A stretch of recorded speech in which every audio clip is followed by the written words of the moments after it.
Hi everyone, this is Keegan for GM Talks. I'm here with Matthew Dawkins, and we want to talk about the world below. And I said it right this time because I keep wanting to say worlds. But welcome Oh, back, Matthew. well, thank you very much, Keegan. It's always lovely to be here.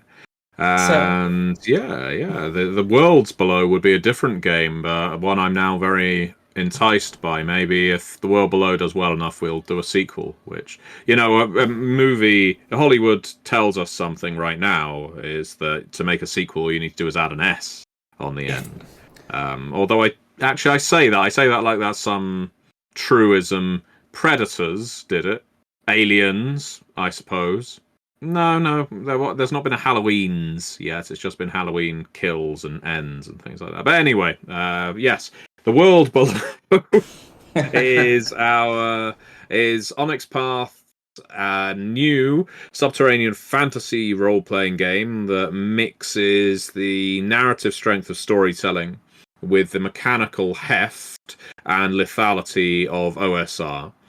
It is deliberately designed with the express purpose of being a world-sized dungeon crawl that pairs monster slaying, excavation, and exploration with base building, construction, and resource gathering.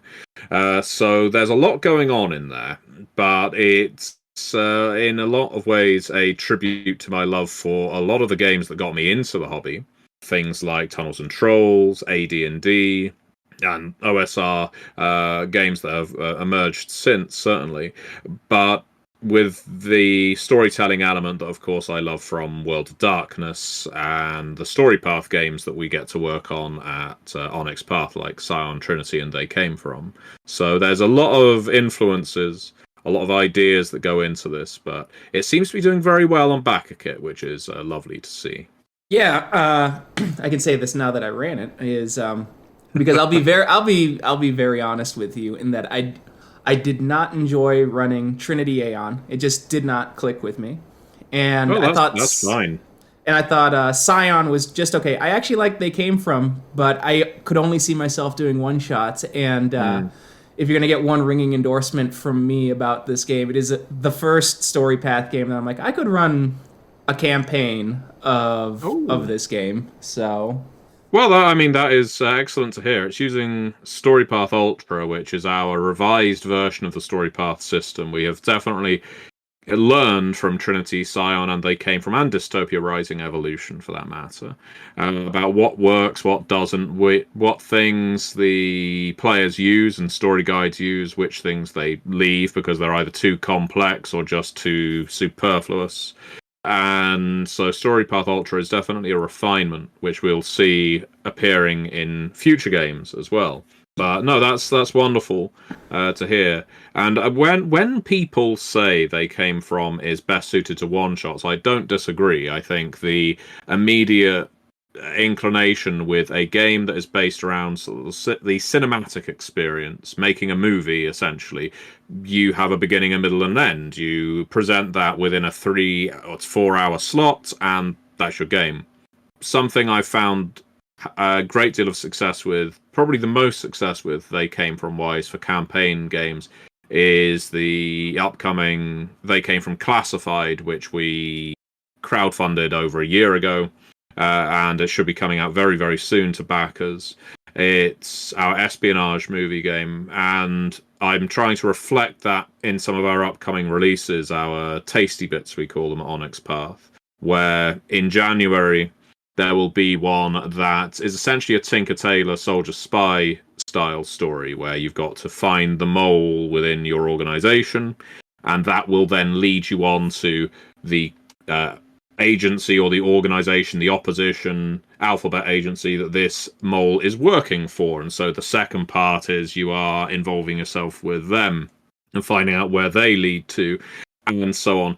And it's still episodic in the same way that a TV show or movies, where, to use the Daniel Craig Bond films as an example, how Mads Mikkelsen's character links to Quantum and how Quantum links to Spectre. You know, you may not like the movies necessarily, A lot of people don't.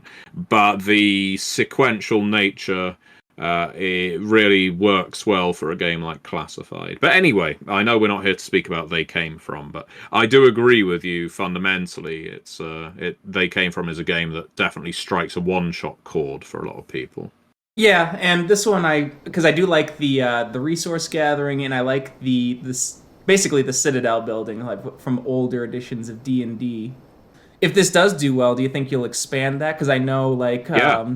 because Forbidden Lands has a pretty robust home base building system now in it, because that was also the point of that system, and I'm wondering if you're thinking of ways to expand there. Yeah, I'm a big fan of Birthright. I'm a big fan of Pendragon. I think there's probably a lot of Pendragon that appears in the world below. That's again by design. I've always enjoyed the dynasty building, the fiefdom expansion, the random rolls that you get during things like winter phases to see what disaster or what blessings or befalls your community and seeing how you respond to it and whether you get dilapidated by plague or whether you suddenly, every woman in the fiefdom gets pregnant, that kind of thing. I love that kind of thing because it creates a feeling of an expanded world within the game you're playing. A lot of games, of course, focus entirely on the party, the player characters, and that is absolutely fine. Most games I play and run do. But often it can result in them not necessarily feeling grounded in the world around them. These are characters that will embark on adventures, and when they're not on adventures, they're waiting for the next adventure. With games such as you mentioned, such as Pendragon, such as A Song of Ice and Fire for that matter, by Green Ronin, there is an element where, okay, your adventuring is done, now it's time to build the home base, make sure your people are well, make sure that the right resources are being gathered, make sure that you can outlast the coming winter, or in the world below's case, the chaos storms and monster hordes and things like that. It makes it for a cyclical kind of game, but it adds a depth of time and I think importance to what your characters are doing. And of course feeds into generational play too. Which is another thing I enjoy a great deal. Yeah, no, I saw that, and then I think I saw. I'm wondering if this was intentional. It almost seems like you have three fundamental forces in the world below, similar to like World of Darkness, because you've had the Abyss, the Dark, and Chaos. Was that intentional? No, I wouldn't say it was intentional, but it may well have been subconscious. The Abyss is obviously a fairly ubiquitous term for like a primordial darkness or destructive element, and so that felt natural. And the Abyss in the world below has a more, I think we call it hypogean or hypogean. So there's a cosmic horror Lovecraftian element to it, which I suppose is more in keeping with some of that La Sombra stuff from Vampire than the Abyss just being pure nothingness, because you can't play nothingness. You can't, as much as I love the quasi and para elemental planes in second edition D&D, there are very few cases where your character is going to travel to the plane of void, or negative energy plane, I should say, to use its correct name. But you could also have the Abyss in a D&D sense, like the chaotic evil realm of roaming demons. And that, for me, is a little too gonzo comic book like for the world below. So our Abyss is like that. Now, the Dark is a kind of mirror image to the Obscura, which is like our dreaming, our dreamlands in the world below. So the Dark is, as the name implies, dark tunnels, dark settlements, caves and so on, that aren't just dark naturally. There is an elemental nature to that darkness. You can enter the dark. There are creatures that only live in the dark. You can illuminate it with spells, but natural light is not going to assist you. And where you end up after transitioning through the dark is anyone's guess. There's portals you don't realize you're about to step through in there. It's one of the most terrifying things in the world below, because the dark moves around. It just consumes tunnels. It doesn't naturally kill you, but it will leave you disorientated. On the other side of that, you have the Obscura, which is more dreamlike, more illuminated, unnaturally so. Will tap into ancestral memories of the world above, things your people may have experienced, and so you'll meet people, go places. Essentially, it's a bit of a loophole for people. It wasn't designed as such, but it works as a loophole for people who don't want their games to be permanently set in the subterranean gloom. With the Obscura, through dreams, you can access any kind of fantasy environment you like.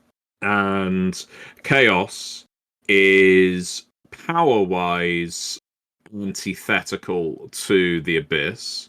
The Abyss is kind of absorption-like, kind of negative energy draining-like, whereas Chaos is pure unbridled, unspooling power that a select few individuals have ultimate control over, but Chaos spits out all over the damn place. There's fonts of it, there's rivers of it, there's rocks, crystallized rocks of it. And this is, to use a term that has of course come up in many games, think something like your mana. But it's an unpredictable kind of mana, hence the name Chaos. Every time you use a chaotic sorcery, you run the risk of a chaotic retaliation, which is the world below's kind of wild magic effect, because I'm the kind of asshole that loves playing wild mages in AD&D 2. And it's also got an element of paradox backlash to it from Mage the Ascension. And that, again, that is by intent, except paradox backlash is almost uniformly negative. Chaotic retaliations are not. Sometimes they can benefit you a great deal, and you can even alter on the random tables with all your chaotic retaliations, whether it's going to sort of go up a row or down a row if you have the right powers to affect it. But most of the time you have no ability. You just make the chaotic sorcery attempt. If you don't buy off the complication that comes with it, well, not only have you got the effect you wanted, you've also summoned a cloud, a swarm of carnivorous razor-wing insects, and they're not just going to go for the enemy, they're going to go for you as well. Or you might cause structural damage to the cave you are in, or a sudden outgrowth of fungi, which could be toxic or whatever. So, I know, you know me, Keegan, I will ramble on and on and on, as you have experienced on several occasions. Well, I was going to say that it seems like everyone's kind of understood that Magic needs to be a little random. Like Dungeon Crawl Classics has the, once you learn a spell, roll 1d100. That is the effect that will happen every time you cast the spell. Good luck. Yep. And we had one player who learned Spider Climb, and the random effect was everyone around you healed 1d6 damage. So he's like, I'm running up to him, and Spider Climb. Am I climbing up the walls? No. I love that kind of thing because it makes Magic seem magical if that's not too redundant to state. And don't get me wrong, I got into role-playing really through D&D, like many people. And so there is something very reassuring about the Vancian magic system.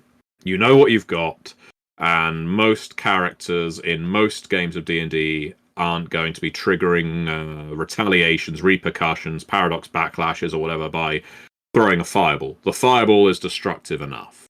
But when I look at games like Mage, the Ascension, and Ars Magica for that matter, what really attracted me to them, and more as a player than as a storyteller, oddly, because most of the time I will run World of Darkness games. I very rarely play them now.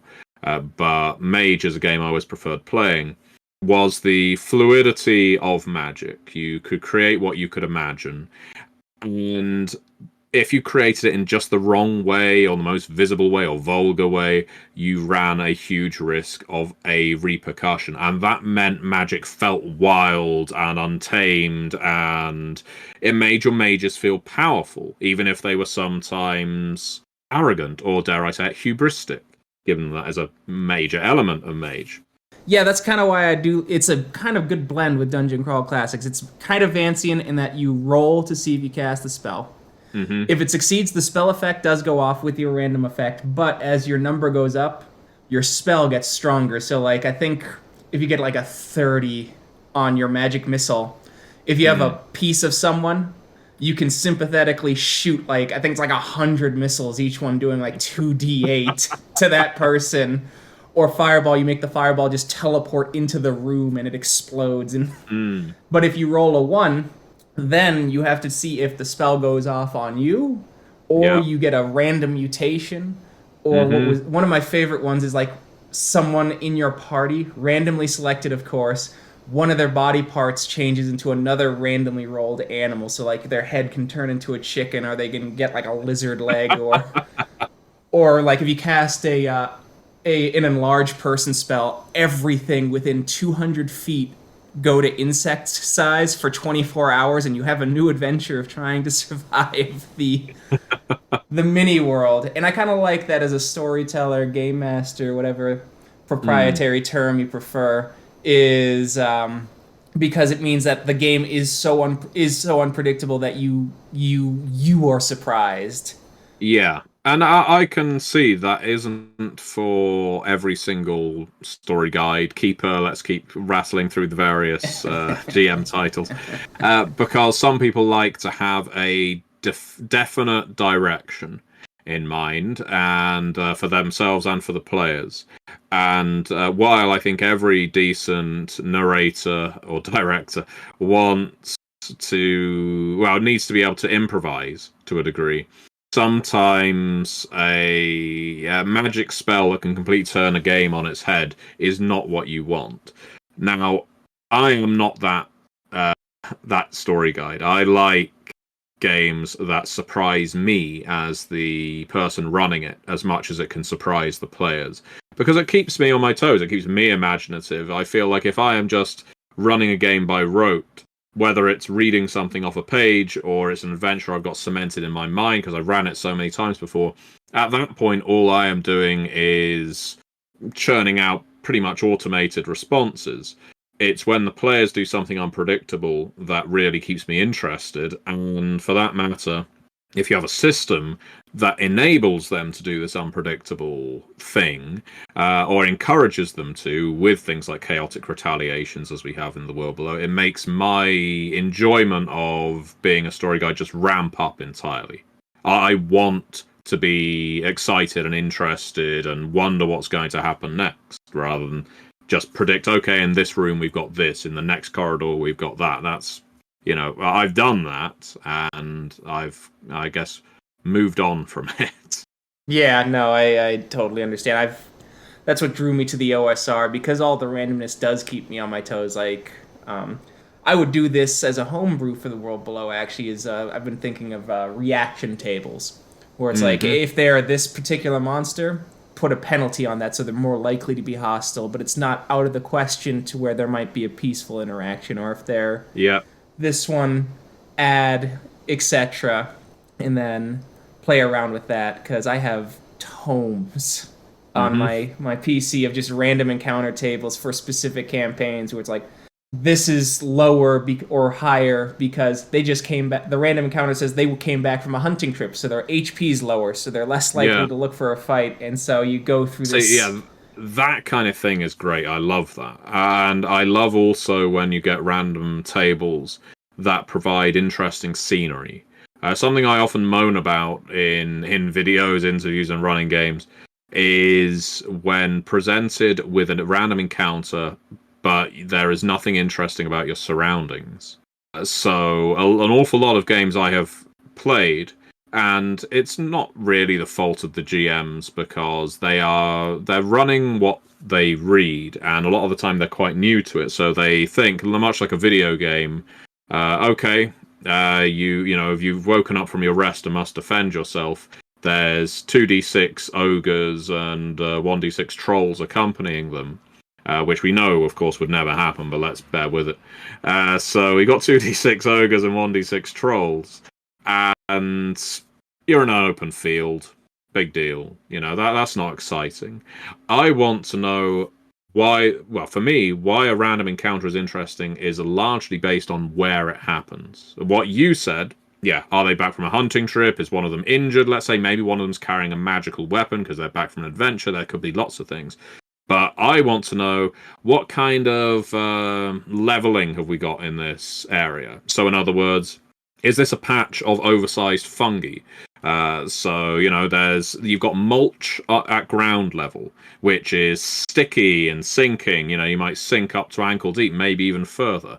There are large mushroom caps, some of which, if you kick them or climb onto them, might spit forth toxic spores and things like that. And you've got some enemies up high. You've got some clinging to the wall, and there's a narrow tunnel to get out, and there's a wide tunnel to get out. But there's a strange sound coming from it.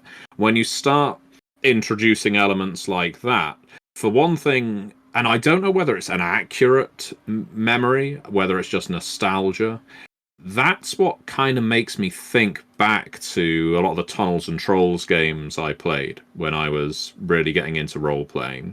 The idea of, this is an interesting dungeon. It isn't a 30 by 30 room, but that's what I remember. And I remember thinking, and I know a lot of people now are a bit snooty, I think, when it comes to the Forgotten Realms, especially how it's been presented as just the Sword Coast in 4th and 5th edition, more or less.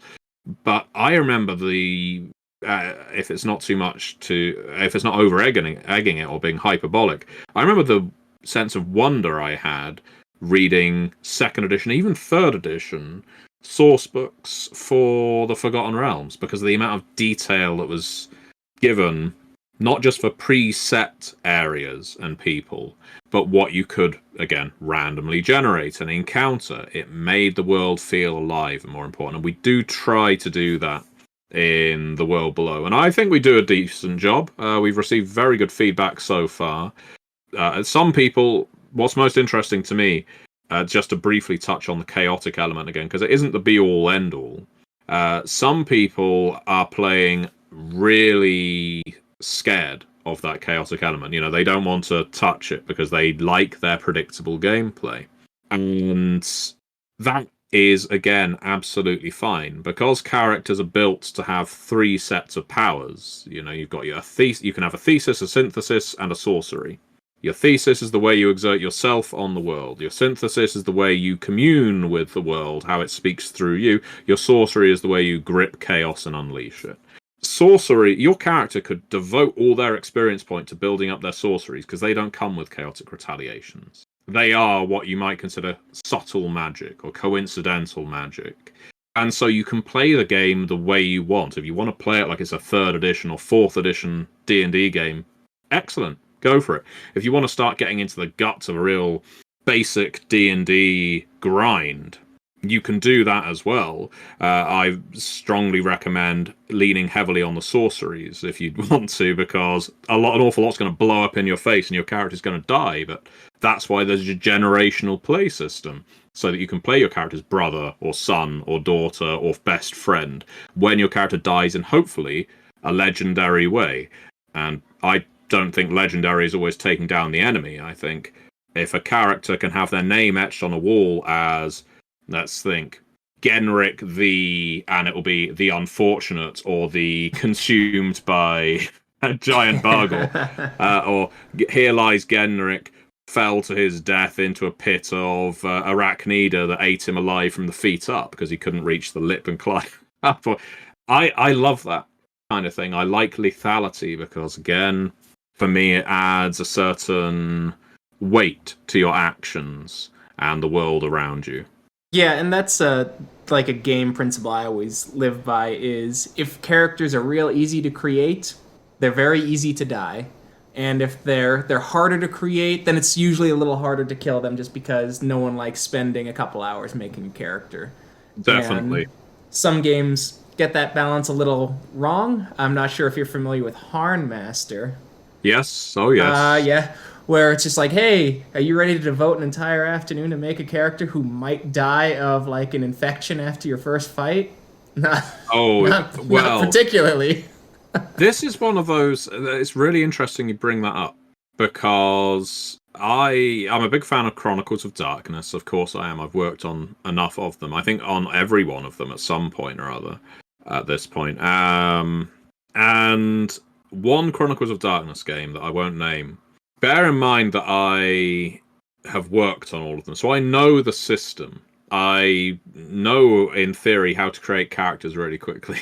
Because I know where to go. I know how to navigate the book. One of those games took my group and I 2 sessions to create our characters. And yes, we were chatting and we were snacking and there were distractions. We weren't just head down reading the books, and we had one book to share between us. But it took us about 6 hours. And what that told us, interestingly, was okay, so these are characters we're supposed to play for a very long time. And I know that that is the common mentality with most World of Darkness and Chronicles of Darkness games, because they're storytelling first and foremost. Most people don't create a vampire with a 6-page backstory just to have them eaten by the Sabbat in the first session. But I like the risk that that could happen. I like the risk that if your character does something silly or makes a particularly bad roll, especially if they make a particularly bad roll a couple of times in a row, I think that's where it generally plays for me. 1 botch isn't going to kill you. 2 botches in a row, okay, now you're losing a leg. If not a bit more. Again, it adds a bit of spice, excitement to a game that everyone predicts is going to preserve the character forever. And as soon as I'm faced with a character creation system that takes me 6 hours, and there aren't many of them out there, but they do exist. And yeah, Handmaster is definitely among them. And in fact, I would go so far as to say I mentioned A Song of Ice and Fire. That's quite a long, convoluted system, but mainly because the first time you do it, you're creating your fiefdom as well. But it's still pretty damn long.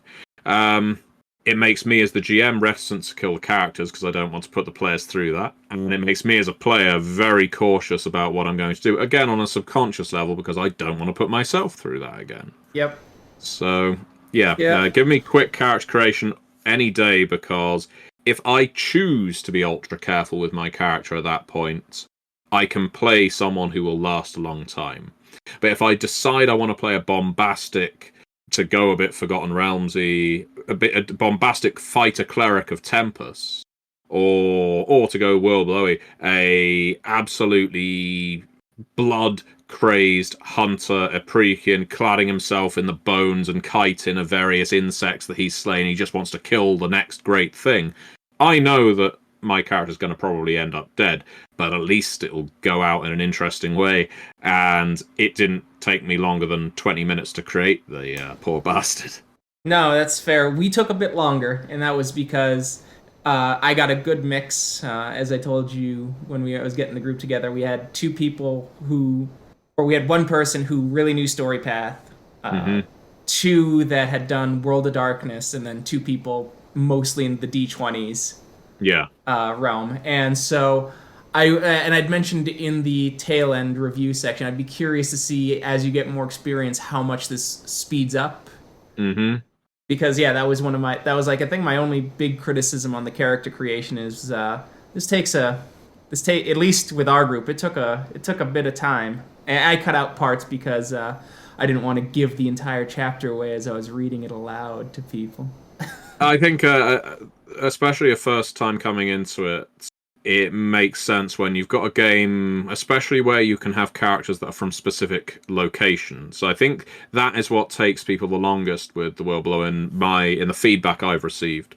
When you get to specifically putting your dawn together, because you have your 3 paths. You have your dawn, your dialectic, and your calling. And your calling is your class, your role. That's easy. Pretty much everyone comes in, no matter how high and mighty they claim to be. If they come in to play vampire, they have a clan in mind, even if they have this great mortal concept. If they come into the world below, they probably know what calling they want to play early on. Dialectic is a kind of mutation that's going on. It could be physical, it could be spiritual, but this is the way your character is transforming based on the world around you. There's only 6 options. So, it's again pretty easy. Now, your dawn is your dogma, so what you believe, your ancestry, biological or adopted, or the culture you grew up in, but it's ancestry, your community or settlement, so the place you come from, and your guild, which is essentially your profession. Who is hiring you to go out on these adventures? That's all within the Dawn part of character creation. We deliberately put that at the front of character creation because we feel that deciding a character's origins should have a big impact on how your character behaves. I'm a huge proponent, I suppose, of characters being more defined by their surroundings than their biology. And it's.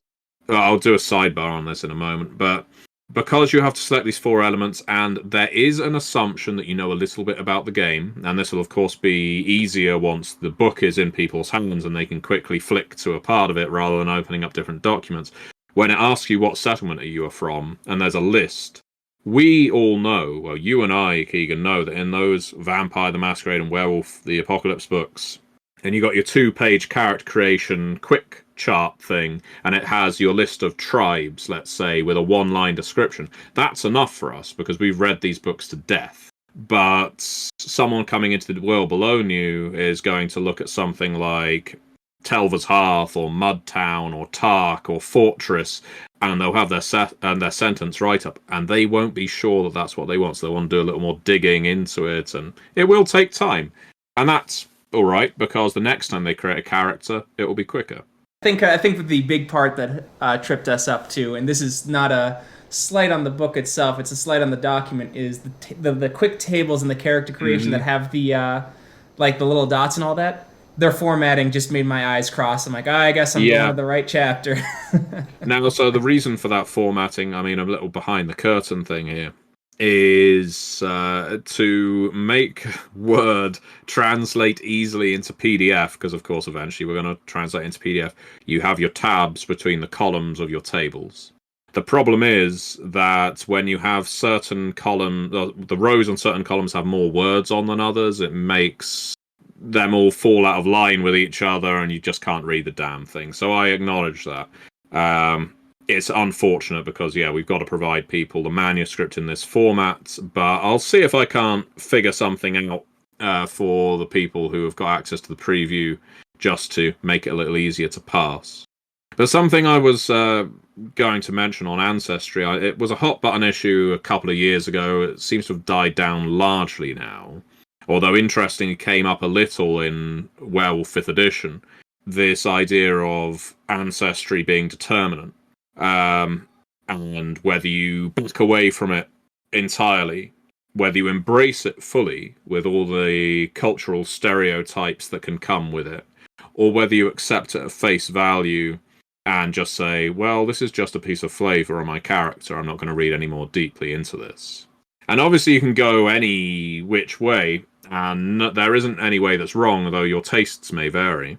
But I felt... So the number of times I've created an elf in D&D because I want a dexterity bonus, and I don't think any more of it than that, but I can absolutely see if you are really trying to analyze the socio and potentially socioeconomic, the cultural issues within a setting, if you're trying to look at a coherent game world, and there is a race, so to speak, that has -2 intelligence from birth, that implies something.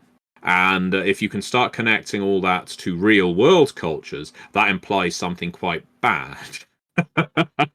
In a way, it's not so offensive to have someone have a strength or dexterity or constitution modifier, but as soon as you start implying a certain group is genetically predisposed to be less intelligent, less wise, or less charismatic, you are making a judgment that doesn't really stand up to scrutiny.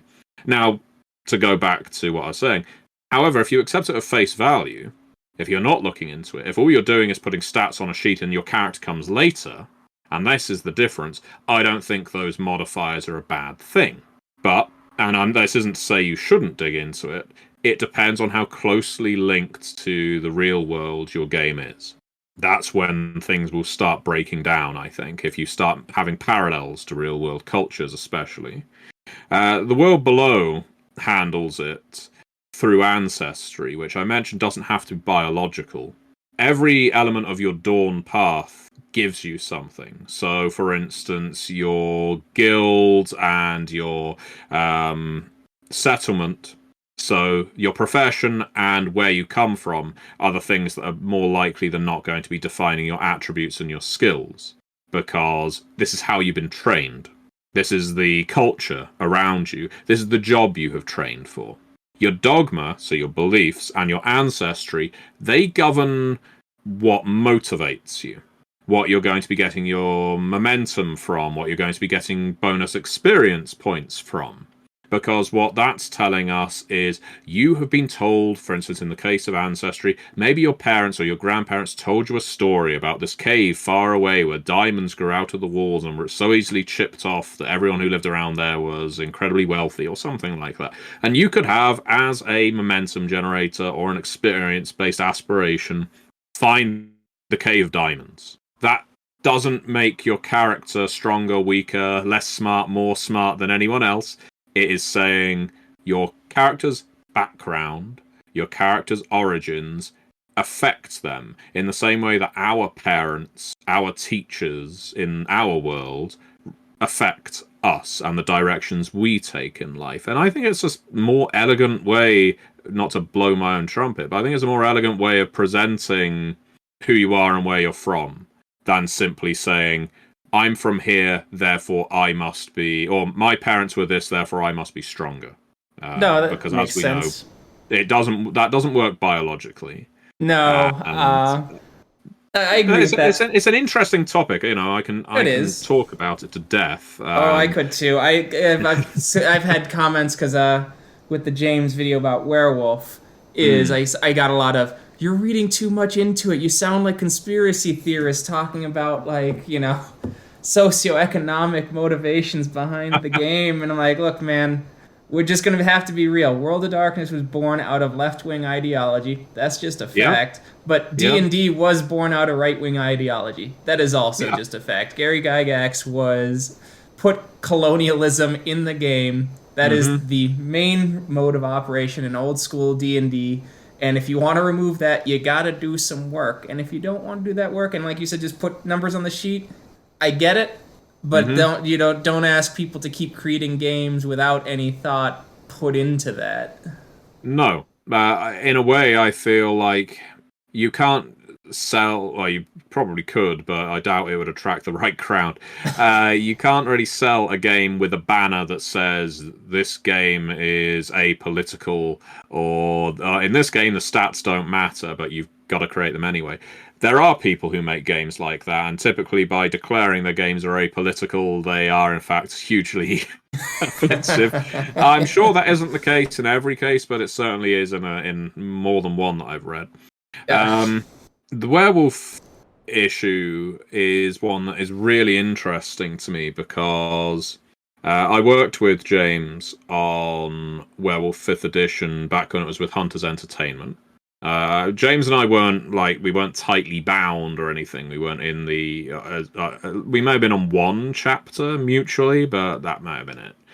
But I was certainly aware that what James was saying afterwards was true. That about the ideas that James came up with, well, in the formation of Werewolf 5th Edition.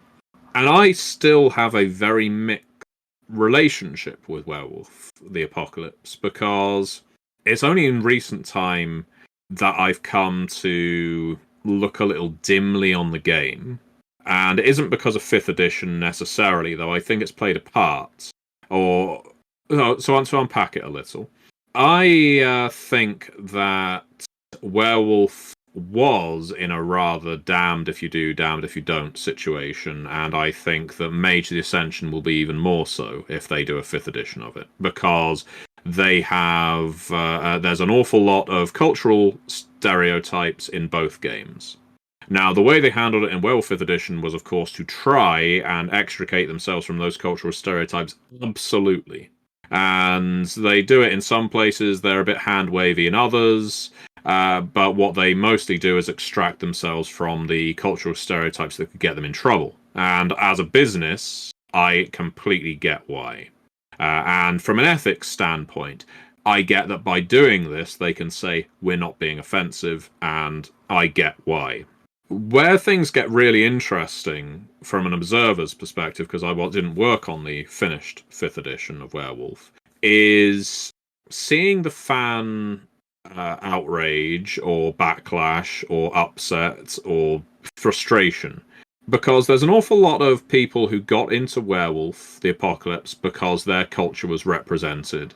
This was in the 90s, of course, and we can forgive a lot for happening in the 90s, but we can also look back on it with the wisdom of 2023 and say, well, there are certain things that need changing.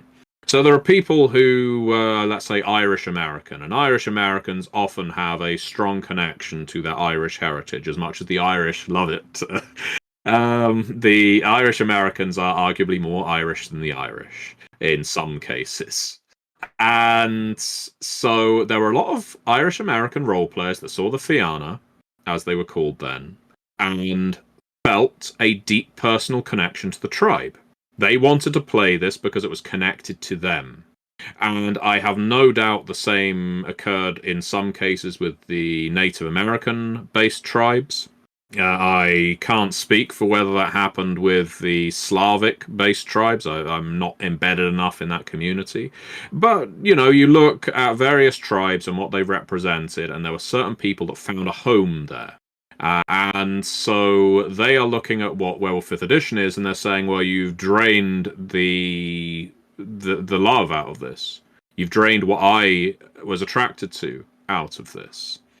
And there are other people who still, quite rightly, come in, and this is the problem. Everyone can be right to different degrees, who say, well, yes, I acknowledge that you were drawn to the Fianna. However, there are some Irish and Irish Americans who see this as a word that we shouldn't use, a stereotype in a cultural piece of mythology or legend or belief that we shouldn't be using, especially due to relatively modern political troubles, to use a rather loaded word.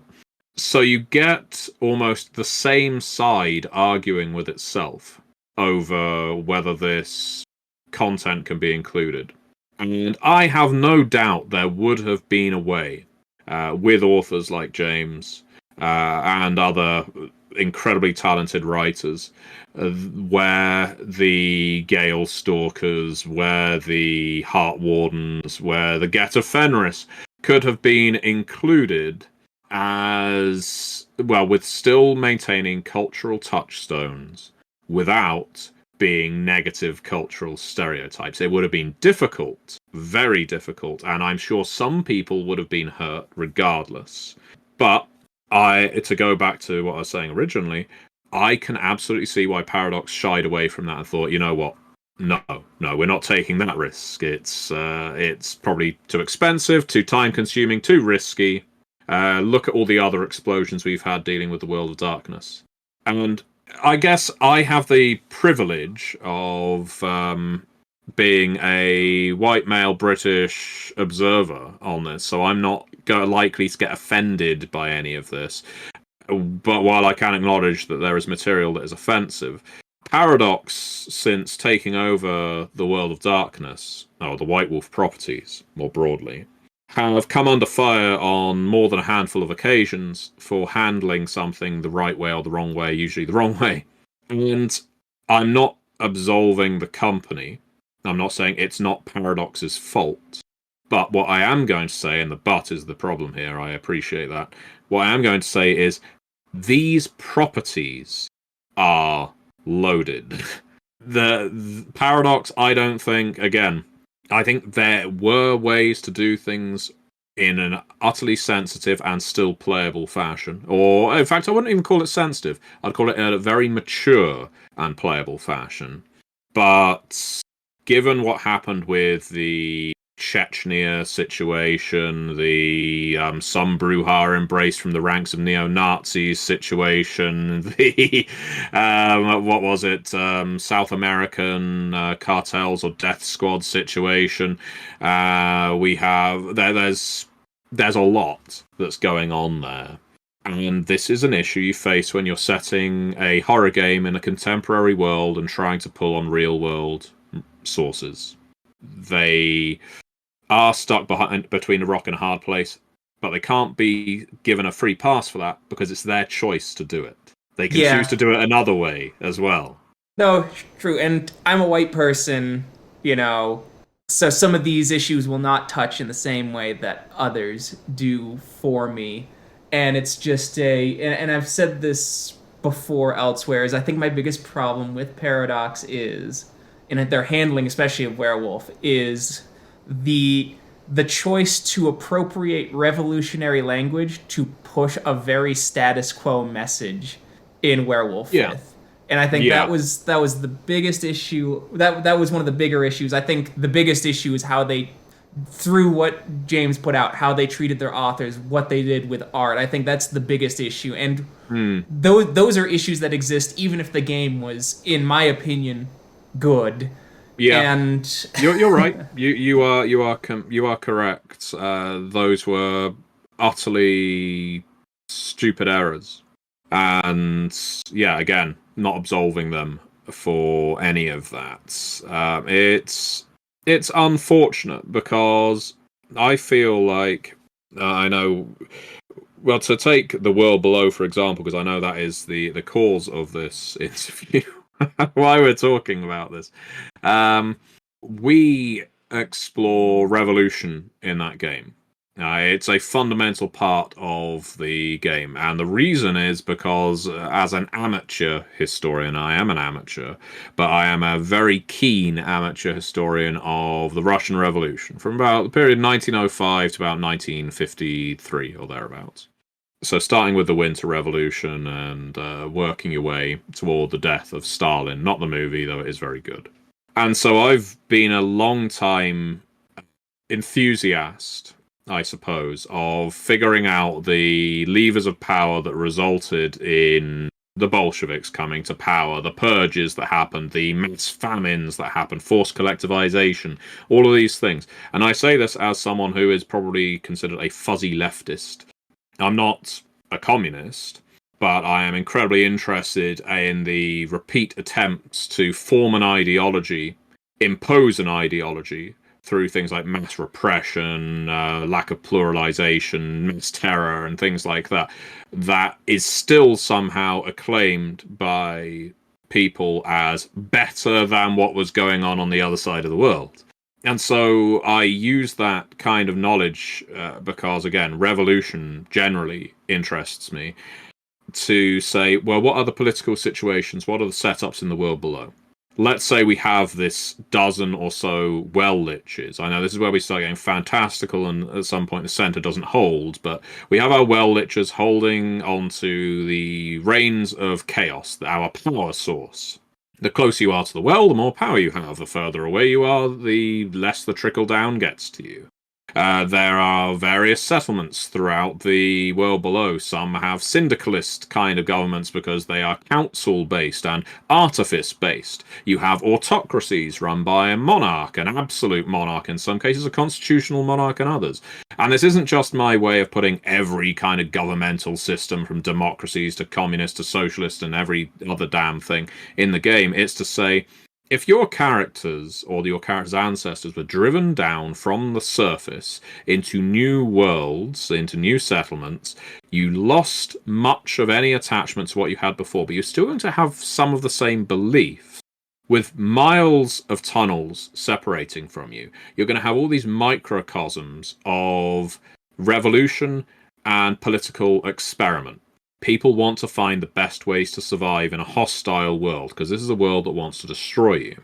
And therefore, the idea is proposed in the game of, there are all these adventurers who want to descend all the way to the well, to the heart of power, wrest it from the well liches, and spread it to the deserving.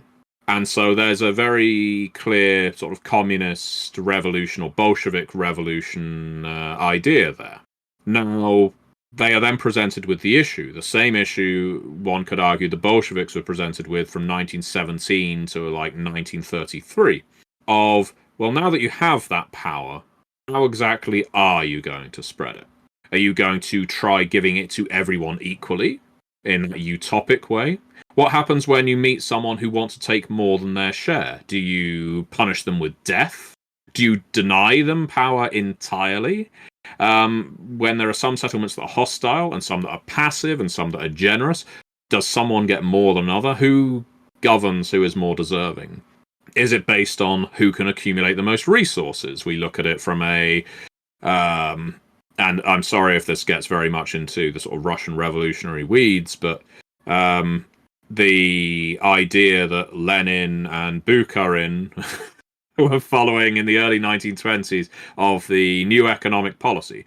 Capitalism in the countryside, communism in the cities. In other words, the farmers can set their prices, but the people who work for industry abide by the same, essentially, flat level. And so you can look at all of these things through the lens of the world below and play some really interesting long-form stories to say, well, how does that socio-economic change occur in this confined, this powder keg environment? Because it also comes down to personalities. I'm no great believer in the great man of history theory, but what happens when you have a particularly strong autocrat who is able to keep their population in check? And this is the kind of person who probably doesn't allow many people to migrate, probably doesn't allow many refugees to pour in, but says, I look after my people perfectly well. I don't need your handouts. Is that person wrong in this paradigm?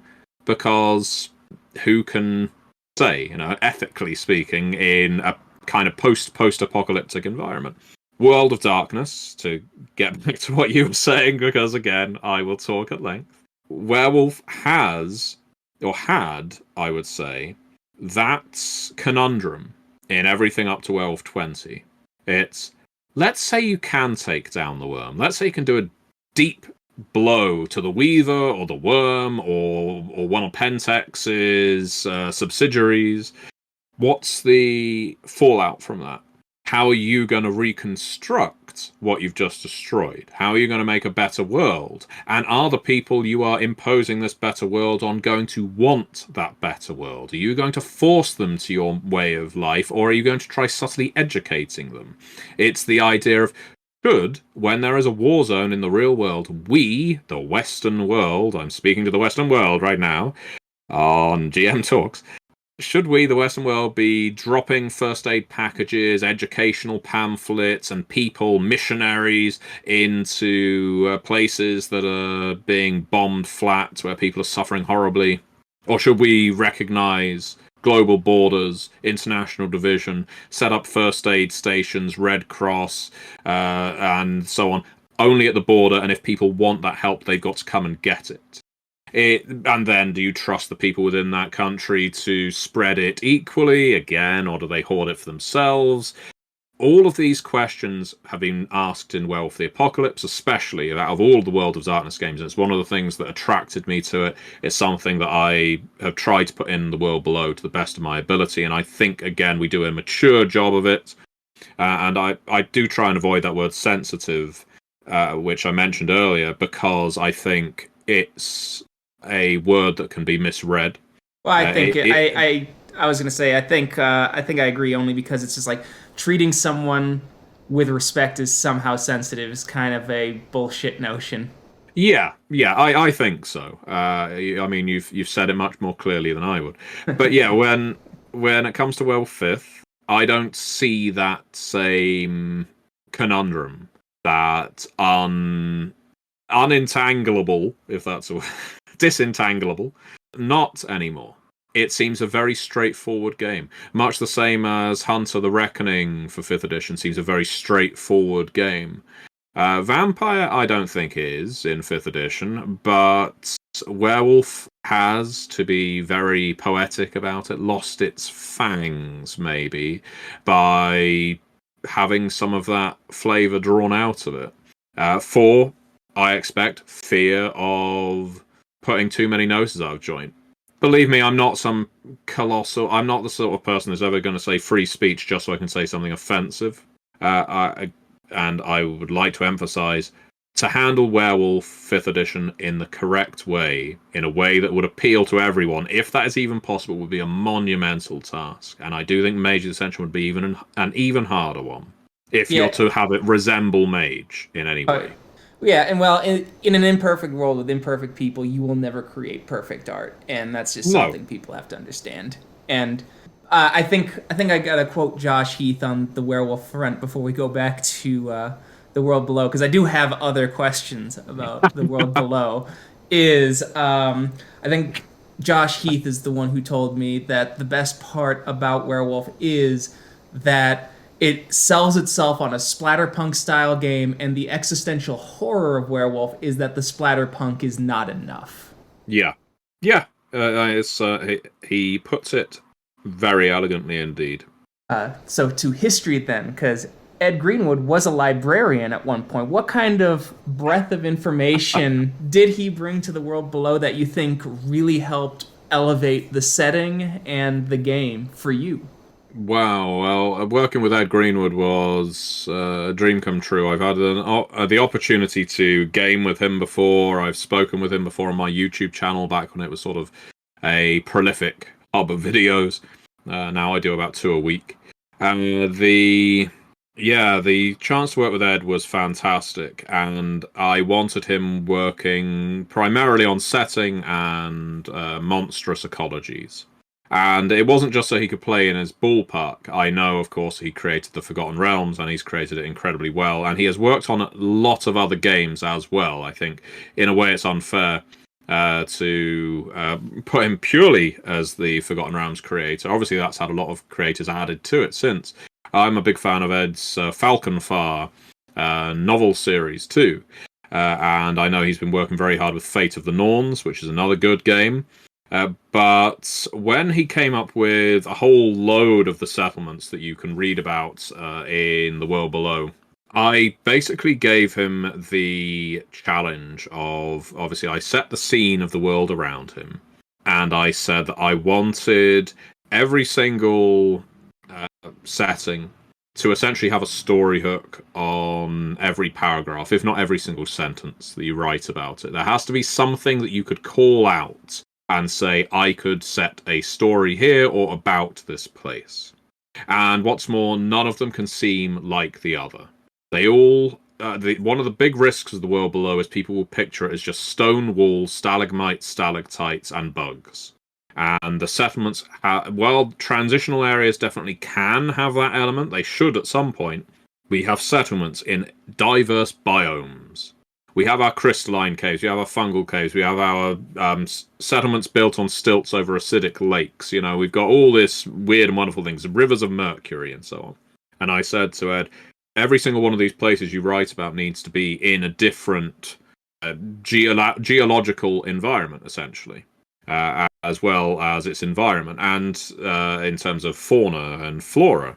And good lord, did he deliver, because after I set the brief for him, I think it was about 2 days later, he sent me his first settlement. He just said, how about this? I thought, oh, okay. This is something I could have never imagined when I was reading it. I think it's the settlement of Rehu. And this is one of the ones where there's a whole... there's like gems being put in people's to replace people's eyeballs, I think, or it's the place that's built out of a huge sort of fleshy web, and people are slowly turning into the arachnid inhabitants or something like that. And it's all of these weird and wonderful things that Ed brings as a natural world builder. And I think it was important for me to provide the direction, and I hope he didn't see them as constraints, but as a designer, constraints or direction are useful because, you know, you need to know what your barriers are, and hopefully they will fuel your imagination. And Michele Masala wrote all the monsters up. Ed added a lot to them in terms of their ecologies. Because, again, it was incredibly important to me that the creatures in the World Below weren't just colossal stag beetles and giant worms. They exist in there, and they're great fun to fight, ride, or otherwise kill for resources, because worm meat is good meat. But yeah, the fact that we have our Hemexi, vampiric, they're sort of Byzantine, vampiric, crustacean-like creatures with mosquito-like proboscis. We have our Clothar, which are our mind flayer-like creatures from the abyss that are sort of tar-like, that can wear the faces of other people after they absorb them. So there's a bit mind flayer, a bit doppelganger-y. We have all kinds of strange creatures with an understandable ecology written behind them. We haven't released all those ecologies yet, and we're hoping to put them all in one book. They were called Ed Greenwood's Monstrous Ecology for the World Below.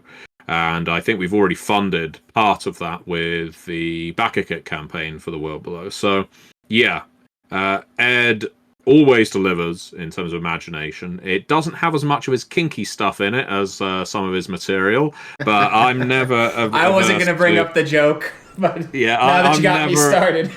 I'm never against Ed putting a bit of kinkiness in his content, because it's something a lot of people miss. And I think sometimes, and I know we keep cycling back or steering back around to looking at World of Darkness, but I'm going to mention this one thing. One of my favourite things to do when I was working on the World of Darkness, and I'm not really working on it now, but other than on one of the board games, is the humour. There was also an incredibly satirical, biting humour. Sometimes it was puerile, but there was a nice satirical element to it. And I feel that isn't there as much in 5th edition. It wants to make a colder, starker impression. And I'd say it succeeds in a lot of cases. But I like the humour, for my taste.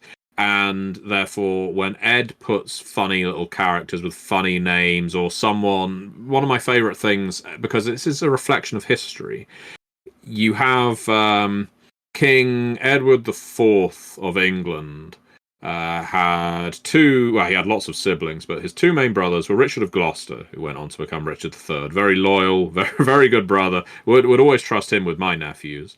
But he also had George, Duke of Clarence. And George was was constantly flipping and flopping sides in the Wars of the Roses. And in the end, King Edward basically has him executed, because George comes back to him. Edward says, this is like the 3rd time. I can't trust you anymore. You're my brother. I love you, but you've got to go. And when people ask him, what happened to George? He says he drowned in a butt of Malmsey wine, and has a laugh and a drink. And that's because George was a colossal drunk, or is believed he was an indulgent sort of individual. And those stories that are written, chronicled in history, about someone who was noble and, as far as history records, was drowned in a barrel of wine, if that happened or not is irrelevant. Ed brings that kind of flavour that can look strange. You might look askance at it when you're reading it, but carries a certain reality to it that we all experience. It's the same with, the horrors of the Donald Trump presidency. We were all sat here, I say all, a lot of us were recoiling from it, where we thought America has never been worse than this presidentially. And obviously people sometimes forget the James Madisons of the world, but let's say in the modern era, the presidency has never been so god-awful. And yet there is a car crash element to it as well. There is a reason we watch. There's a reason we like to mock the Four Seasons fiasco and all that. These things happen, and so they need to happen in games like The World Below, or worlds we want to have some grounding in reality. It can't always be drab and miserable, and Ed always brings an air of whimsy, even to his horror, which is a careful measure. You can't. It's not easy to do.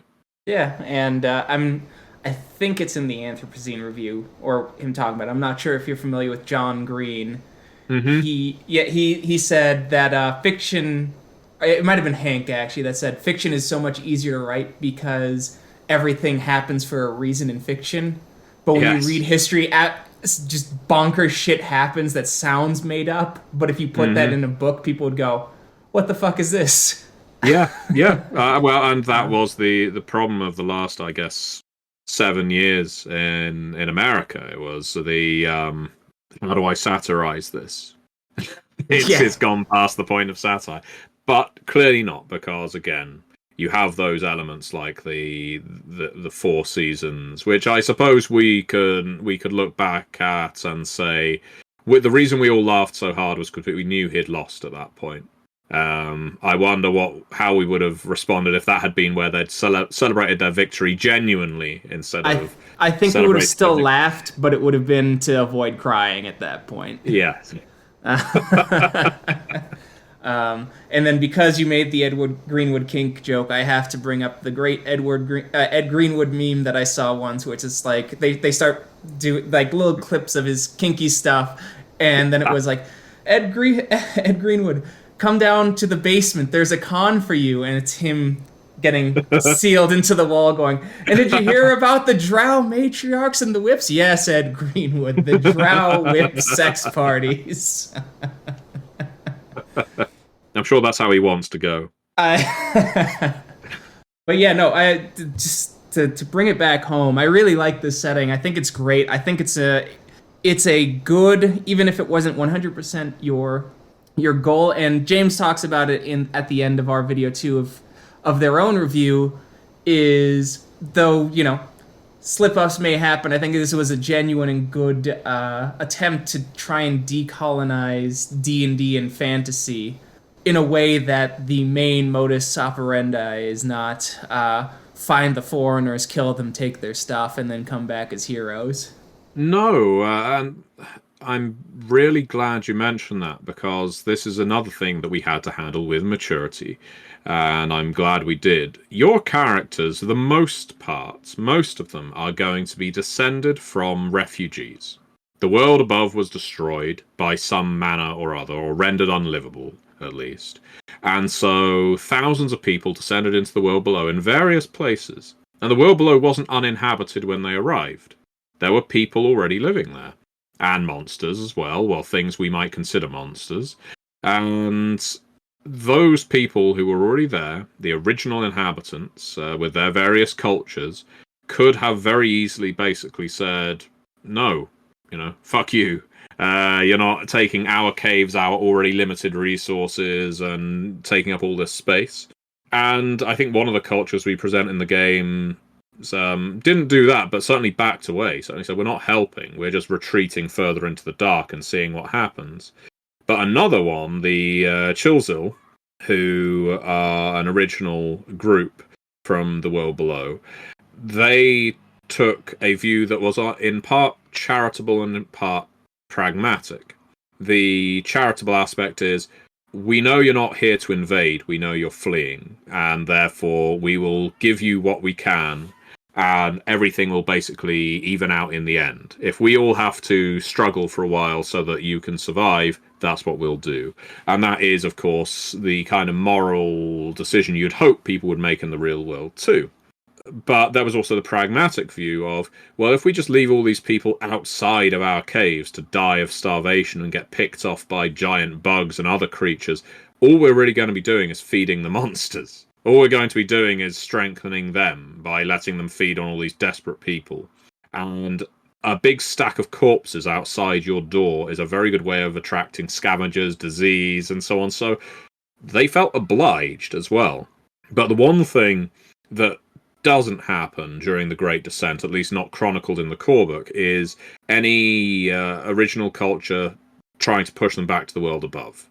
I didn't think that would be fun or interesting, and almost it would be a little predictable, because there's a lot of post-apocalyptic fiction where you have your raiders and your hostile communities. I mean, The Walking Dead had a new one every 2 seasons, didn't it?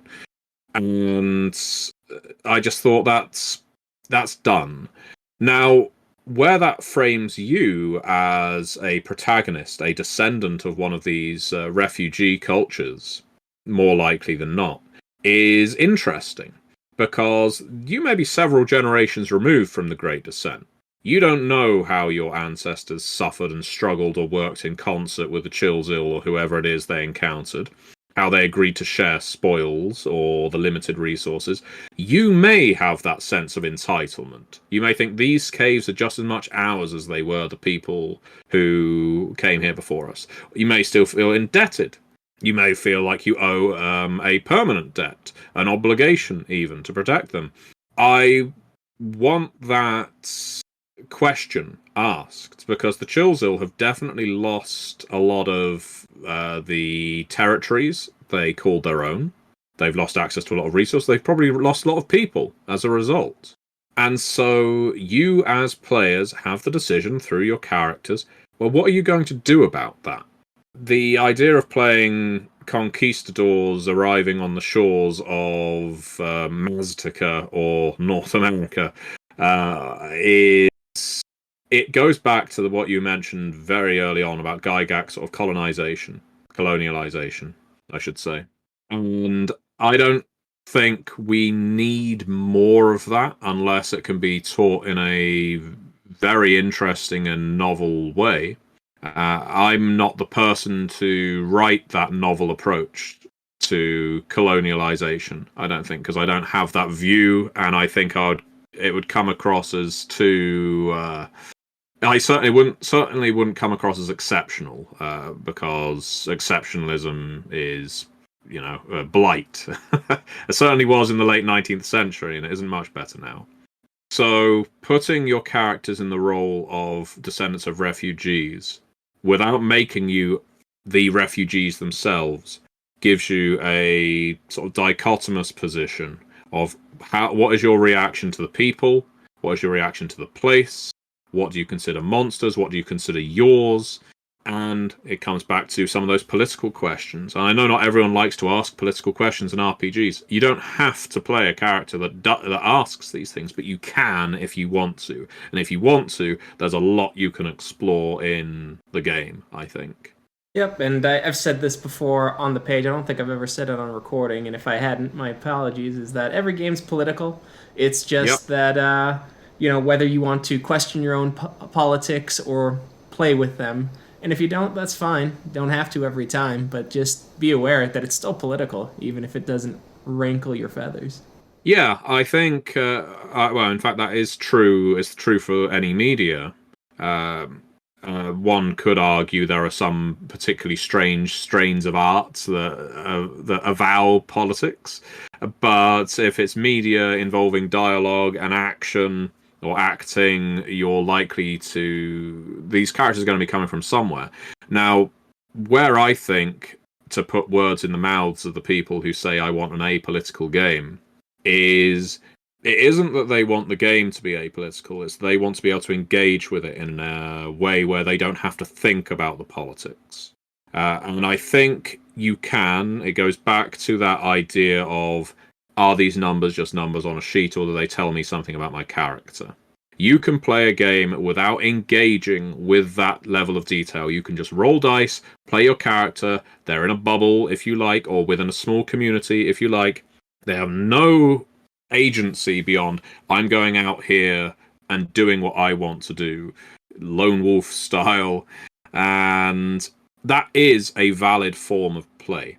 But to expect the games themselves to not have an implicit message in the way they have been written, in the world that they are presenting, in the cultures they're presenting, in the threats that exist, is ludicrous. It's fanciful, and to my tastes, I prefer to engage in things that have a political question.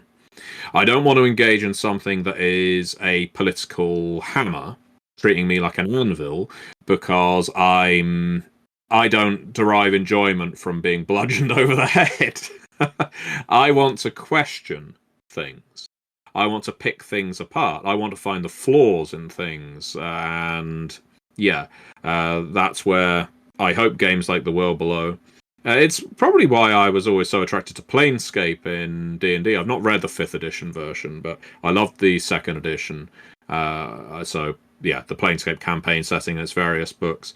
While now we can compare it to a lot of games and say the way the factions are presented is incredibly heavy-handed, because it is, and their assignment, or a lot of their assignment to alignment as well. And I like alignment, actually.